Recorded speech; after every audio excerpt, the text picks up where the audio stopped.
Well, if you have a P0301 code for your Jeep Cherokee, this is a 99. Should apply to any late model, maybe even a couple of early models with the 4.0, or any TJs, EJs, WJs, whatever with a 4.0 up to 06.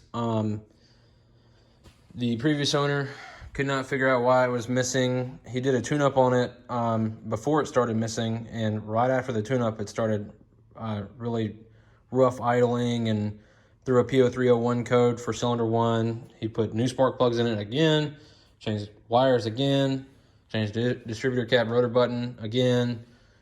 He threw a crank position sensor at it. He did a couple other things. He did a compression test, and his compression test for cylinder 1 was around 60 to 80 PSI, and 2 through 5 was like approximately 120, 115 PSI. So that threw a red flag for him. He was pretty convinced it was a burnt valve. I wasn't so sure, just talking to him. He's my buddy. I was like, if you do a tune-up and it just starts randomly missing, then it's probably something you did in the tune-up. Just saying. But, it could be anything. You have to consider everything to be a factor when something is messing up like that.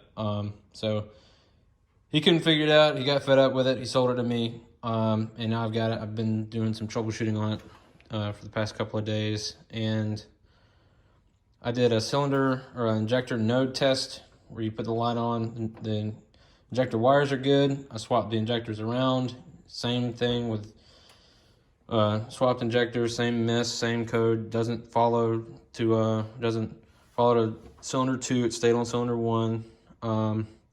Did a fuel rail pressure test. I was getting about 50 psi, which is normal-ish for this. It's got 250,000 miles on it, so 50. I've got 2 Cherokees. The other one was getting like 51. This was like 48. So I'm not too worried about that. But I just went ahead and decided to pull the intake and exhaust manifold off and look at the valves. I took the rockers off right here. So when you take the rockers off, normally you would find the top of the compression stroke. So both of these valves are seated upwards, but if you just take the rockers off and take the push rods out, these valves are going to stay up. It doesn't matter what stroke it's on. And then you shoot air into the cylinder and see if any air is bypassing the valves or the crankcase or piston rings or anything. So I did that with the intake and exhaust on, and it was kind of just air everywhere. Couldn't really figure that out, and I did it on a couple other cylinders, and it didn't really make a difference. They all sounded the same. So I went ahead and pulled the intake and exhaust off, and I'll show you when I put air to it now what it does, what I can hear. So I'm going to put the camera down right about there. So with air going into cylinder 1, you hear air bypassing. It's bypassing the exhaust valve right here.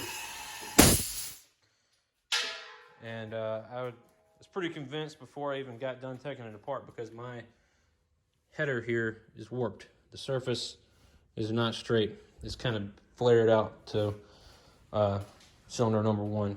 So I don't know if it's burnt or bent or cracked or what, but the air is getting past cylinder 1 exhaust valve, and I need to take the head off and get it machined, and I'll go from there. But if you're having a P0301 and you can't figure out, if you've been throwing parts at it, it's got all new ignition system, you check the fuel injectors or whatever, you might have a burnt exhaust valve or bent, broken, whatever intake valve as well. So hope that helps.